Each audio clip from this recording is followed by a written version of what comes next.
राम जय गोमाता। मित्रांनो, तुम्हा सर्वांचे आपल्या मंगलरूप गोशाळेमध्ये स्वागत आहे। तुम्हा सर्वांना माहिती आहे की आपली मंगलरूप गोशाळा अहोरात्र बेवारस अपघातग्रस्त गोवंशांना जीवदान देण्याचे काम करत आहे। जसे जसे लोकांना माहिती होत आहे, आपली गोशाळा जीवदया कार्यासाठी नाशिक जिल्ह्यामध्ये सर्वात अग्रेसर आहे। तसे तसे अनेक लोक आपल्या मंगलरूप गोशाळेशी जोडले जात आहे।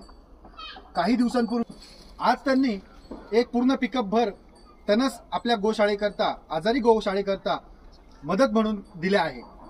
मी सर्व समाजातील नागरिकांना विनंती करेन की तुम्ही आपापल्या परीने नक्की सहयोग द्या आणि या जीवदया कार्यासाठी सढळ हाताने मदतीचा हात पुढे करा। सागर भाऊ, काय सांगाल तुम्ही? सर्वप्रथम जय शिवराय, जय श्रीराम। तर मी ज्यावेळेस त्या गायीची व्यथा बघितली होती तर पहिल्यापासून मनात असं होतं हिंदू धर्माबद्दल, आपलं हिंदूंचं आराध्य दैवत होते। त्याची जर अशी विटंबना होती, रोडवरती ऍक्सिडेंट झाल्यावरती ती तिथं पडून राहते, जीव जाईपर्यंत तिला ते वेदना सहन करावं लागतं। अशा वेळेस मी तुमची अँब्युलन्स बघितली, तिथं तुमचं काम बघितलं, त्यानंतर तुमच्या गोशाळेवरती येऊन बघितल्यावरती मला अत्यंत मन भरून आल्यासारखं झालं।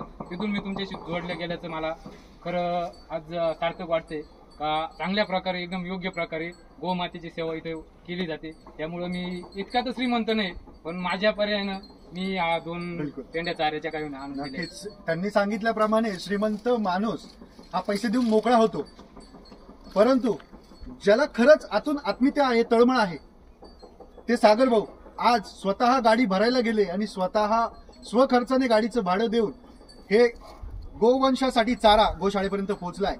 मी सागर भाऊंचे आपल्या मंगलरूप गोशाळा परिवारातर्फे खूप खूप आभार व्यक्त करतो आणि त्यांना त्यांच्या पुढील कार्यासाठी नक्की शुभेच्छा देतो। जय श्रीराम, जय गोमाता। जय श्रीराम।